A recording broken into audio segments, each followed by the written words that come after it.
এই স্থানে বসে আমি তপস্যা করব। তপস্যার বলে কালী হ্রদের জলের তলায় প্রবেশ করেছে। প্রবেশ করে সেখানে বসে তিনি তপস্যা করে চলেছে। কিন্তু হয়ে গেল মহান্ত অপরাধ।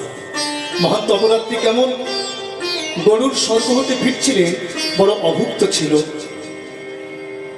আর ওই কালীয় হবে একটা শোল মাছকে বিচরণ করতে দেখে শোল মাছটাকে নিয়ে আহার করেছে। তখন সৌভরী ঋষি অভিশাপ দিয়েছিলেন, হে গরু, পুনরায় যদি তোমাকে এই কালীয় হ্রদের তীরে আসতে দেখি, আমি তোমায় অভিশাপ দিলাম, তোমার মৃত্যু নিশ্চিত, মৃত্যু তোমার হবে। এই মহান্ত অপরাধ হয়ে গেল। এই অপরাধ বুকে নিয়ে তপস্যা করে চলেছে। কিন্তু কি হলো? তপস্যা তো করছে, ভগবানের নাম বলছে, কিন্তু আরো জলটা ধীরে ধীরে খোলা হতে লাগলো। মৎস্যের মৈথুন দেখে সৌভরী ঋষির হৃদয়টা চঞ্চল হয়ে গেল। মনে ভাবলে, আমি তপস্যা করছি কিন্তু আমার দেহটা চঞ্চল, চঞ্চল চিত্তে তো আমি তপস্যা করতে পারবো না। এই বাসনাটাকে আগে আমার পূরণ করতে হবে। বাসনা পূরণের জন্য কি করলেন? জল হতে উঠে এলেন, জলের ভিতর থেকে বেরিয়ে এসে চিন্তা করছে কোথায় যাব, কে আমাকে কন্যা দেবে। লোকমুখে শুনতে পেলেন মান্ধাতার 50 জন কন্যা আছে, 50টি কন্যা, আর সবকটি কন্যা স্বয়ম্বর অর্থাৎ বিবাহের উপযুক্তা। মান্ধাতা রাজার ঘরে প্রবেশ করেছে, দাঁড়িয়ে বললেন, মহারাজ, আমি আপনার একটি কন্যাকে গ্রহণ করতে চাই পত্নী রূপে, একটি কন্যা আমায় দান করুন। মান্ধাতা চিন্তা করছে, বাপরে, এই বৃদ্ধ বয়সে ধারী রোগ ধরেছে, জরাজীর্ণ দেহটা ক্ষীণ, মাথার চুল সব পেকে গেছে, এই বয়সে বিবাহ করতে চাইছে। কিন্তু আমি যদি না বলি তাহলে আমাকে অভিশাপ দেবে, এই অভিশাপ থেকে আমাকে বাঁচতে হবে। তা বললেন, দেখুন, আপনি আমার কন্যা গ্রহণ করবেন, ভালো কথা, আমার কোনো আপত্তি নেই। তবে কন্যাগণ তো স্বয়ংবর অর্থাৎ বিবাহের উপযুক্তা, তাদের তো একটা মতামত আছে। তারা যদি আপনাকে দেখে পছন্দ করে, যদি কোনো কন্যা পছন্দ করে আপনার গলায় মালা দেয়, প্রতিরূপে গ্রহণ করে, আমার কোনো আপত্তি থাকবে না। বলে, তাহলে সংবাদ দিন।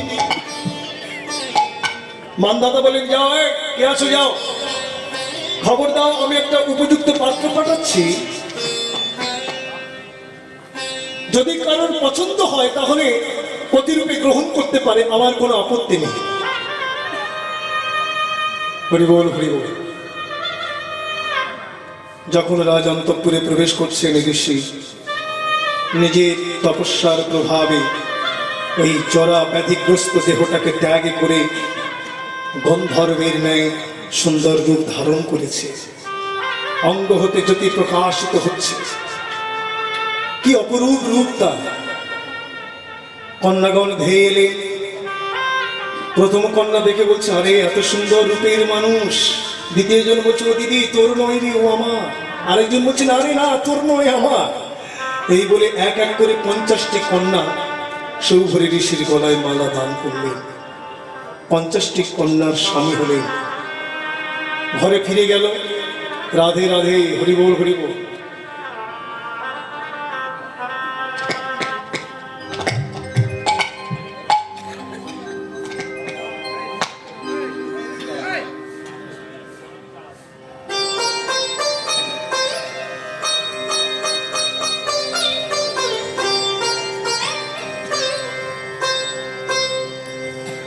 পঞ্চাশটি কন্যাকে গ্রহণ করে চলে গেলেন।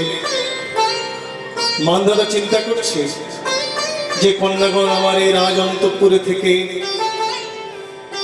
উত্তম প্রসাদ পেতেন, উত্তম খাবার খেতেন, ঋষি যে নিয়ে গেল তার কুঠিরে, তারা সুখী আছে তো?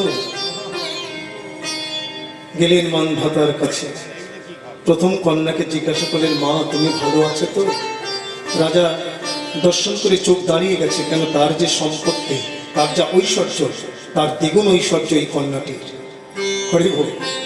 বলে, বাবা, তুমি তো দেখতেই পাচ্ছ কত সম্পত্তির মালিক আমি সুখে থাকবো না? তবে একটা দুঃখ আছে। কি দুঃখ মা? বলে অন্যান্য বোনেদের জন্য দুঃখ হয় কেন?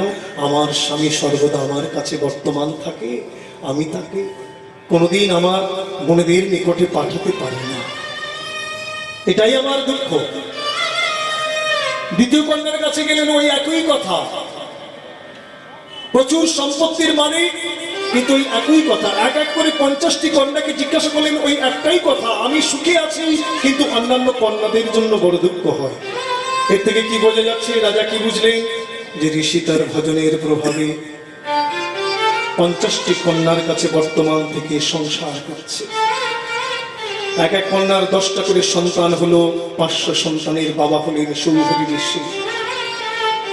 হলো কি? দেখুন জলটা কত ঘোলা হতে লাগলো। ভজন করলো অপরাধের জন্য, অপরাধটাকে পরিষ্কার করবার জন্য এসেছিল, কিন্তু আস্তে আস্তে জলটা ঘুরিয়ে গেল। মনে চিন্তা করলেন এটা তো আমার ভুল পথ, আমি কোন পথে চলেছি, এটা তো আমার ভজনের পথ নয়। নিরুপায় হয়ে তখন ভজন মার্গে প্রবেশ করে ভগবানের নাম রস সুধা রসে মাত্রের নিতাই গৌর হরি বল।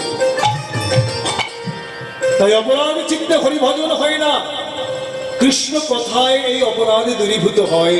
বারবার শ্রবণ করতে হবে, শ্রবণ করতে করতে করতে করতে হৃদয়টা নির্মল হয়ে যাবে। ঠাকুর শ্রী নরোত্তম দাস বললেন, আমার এই হরিনামে রতিও জন্মালো না, মতিও জন্মালো না কেন? সংসার বিষাননে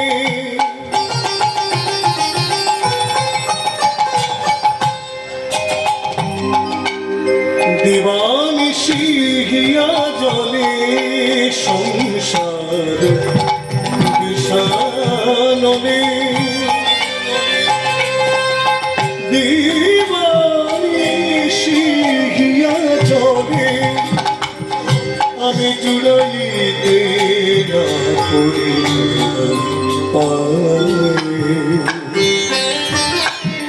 জুড়াইতে না করি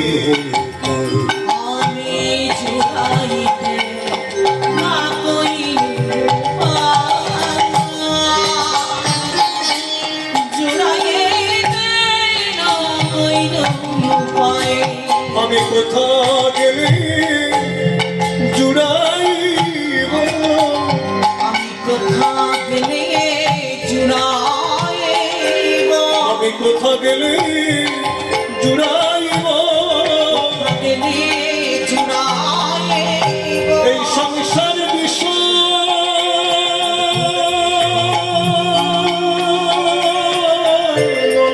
জ্বালা, আমি কোথা গেলে জুড়াইব, সংসার বিষাননের জ্বালা, সদাই জ্বলে পুড়ে মোলাম যোগ, কোথা গেলে জুড়াই, সদাই জ্বলে পুড়ে মোলাম যোগ, কোথা গেলে জুড়াই, সংসার বিষাননের জ্বালা, গেলে জুড়াই, এই সংসার বিষাননের জ্বালা, গেলে জুড়াই, আমি কোথাও গেলে জুড়াইব।